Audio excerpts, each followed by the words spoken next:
Hello everyone, তোমরা সবাই কেমন আছো? গুড মর্নিং সবাইকে। তো সকাল সকাল উঠে এখন বাজে 7টা, 7:30 বাজে এরকম। তো উঠে তো আমি রান্না করতে বসে গেছি। কি কি রান্না করেছি শোনো, মানে এখনো রান্না করিনি, রান্না করছি, তো দেখে নাও।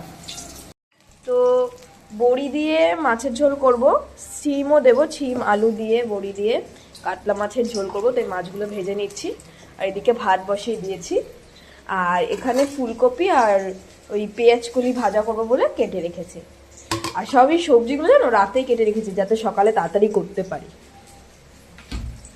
তো এখানে তো সব রেডি করাই আছে, তাড়াতাড়ি করে রান্না করতে হবে, যেহেতু 9টার মধ্যে আমার হাজবেন্ড কাজে যাবে। তো তোমাদের একটা কথা বলি, শোনো। তো যেটা বলছিলাম, তো শোনো, মানে বিয়ের পর লাইফটা সত্যি অন্যরকম হয়ে যায়। আগে যখন সকালবেলা উঠতাম, দাঁত মাজতাম, মা কি রান্না করছে সেটা দেখতে যেতাম।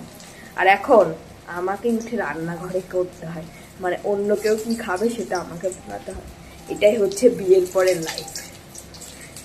তো এতে কোনো আমার অসুবিধা নেই, হাজবেন্ডের জন্য রান্না করবো, আমার জন্য রান্না করবো, কিন্তু বেশ ভালোই লাগে, শেখাও হচ্ছে রান্নাটা।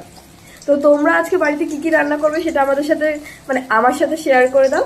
মানে তোমরা কমেন্টে অবশ্যই লিখে রেখো যে তোমরা আজকে বাড়িতে কি রান্না করছো। আর দেখা হবে নেক্সট কোনো ভিডিওতে। এখন টাটা।